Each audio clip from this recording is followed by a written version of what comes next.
While it is accurate to describe the first airport as almost the definition of mediocre, it is also a touch unfair. After all, it was a huge hit that, for better or worse, initiated the 70s era disaster cycle. If the film glides on the surface of smooth predictability, there's no denying that no matter how corny, even tired, it may be, it works in its melodramatic terms. Burt Lancaster heads an all-star cast as Mel Bakersfield, the harried director of operations at Lincoln International Airport.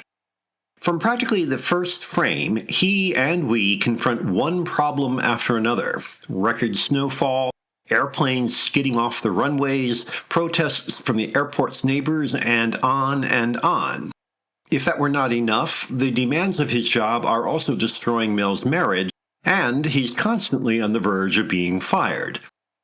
Bakersfield's personal problems are just the first of many conflicts between a host of stock characters as the airport staff struggle to free up a blocked runway, and the filmmakers struggle to make us care. Not to worry, there's plenty of distraction. For example, lovely single stewardess Gwen, Jacqueline Bisset, is pregnant with the baby of married pilot Vernon Demarest, Dean Martin. Incorrigible stowaway Ada Quonset, Helen Hayes, has a host of cloyingly cute tricks up her sleeve.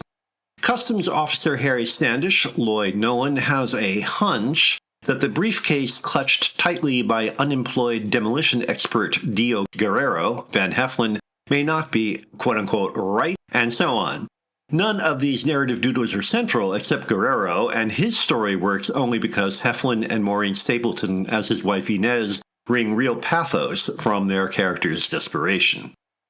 One of the more intriguing and slightly unusual aspects of Airport, however, and possibly a key to its success, is the way the soap opera and thriller are padded with much technical mumbo-jumbo about flight procedures or air traffic control, or the Boeing 707's design virtues, or the difficulties keeping the airport running despite the chaos.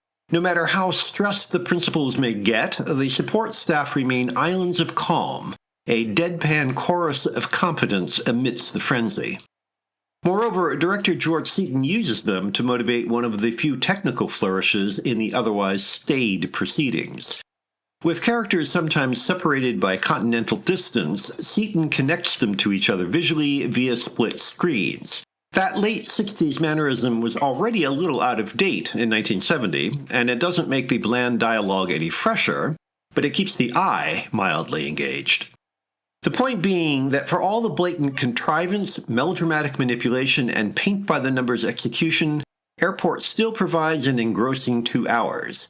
And if we know going in that the main action will end well, the plentiful secondary material leaves a lot of loose threads hanging. Their lack of resolution is hardly artful ambiguity. It's just enough to sustain the illusion that Airport functions with something like the real world's messiness.